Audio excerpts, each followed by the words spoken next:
Okay, so Turner Talk number three, I'm going to be talking about the importance of private lessons or individualized training. Okay, so um, I think there's a big need for private lessons, personal training for wrestling, individual and group, because not everybody learns at the same rate, and I agree that some kids are able to pick up all the concepts that a coach is trying to put out, and if there's a correct number of coaches in the room, they can definitely be successful. But I would argue that those kids could be even more successful if they were to also to get individualized training, because they could get some training that would accelerate them even more than what the class is having to do, because a coach has to basically meet somewhere in the middle. He can't go too fast for the slowest kids, but he can't go too slow for the fastest kids. So it's like he has to meet somewhere in the middle. And so in individualized training, you get the training is garnered to you specifically. So, if you need to work on this, we're working on this. If you need to work on another thing, we're working on that. If we need to work on just your penetration step and your level change for an hour, we can do that too. Um, so I think there's a few things to look for in a good personal trainer in regards to wrestling, because I think a good personal trainer is going to be someone that focuses more on drilling than live, because you can wrestle live anywhere, like you can, if you have two kids, you can wrestle live.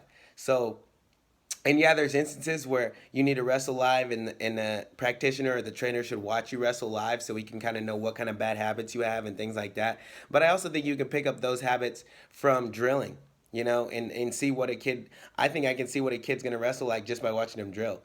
And since we are on the topic of habits, let's talk about habits then.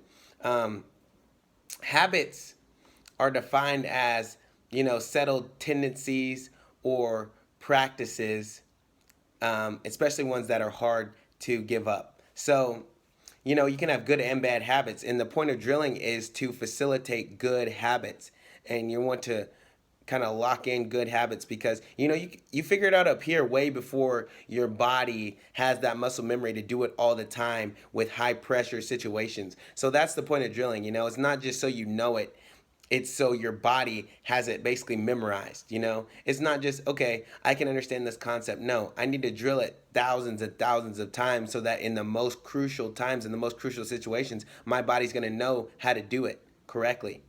And so that's just another benefit of private lessons. You can have someone watching your child or watching you drill and making sure everything's correct. And they should be pretty picky. They should be nitpicking, making sure everything's perfect. um, I think a lot of the times, people let kids slide with, doing technique incorrectly, and you just can't do that if you want to be and beat the best people. So privates are very important, and in your private practitioner or someone that you pick to help your child or to help you get better at wrestling, it should be a person that is mostly drill oriented. And drills can be slow and drills can be fast. It just depends on the level that you're at. I always tell my kids it's better to do it slow and do it right than do it fast and do it wrong.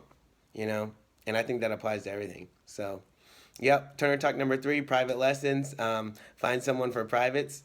And, if you're in Oklahoma, you can definitely hit me up. So, thanks.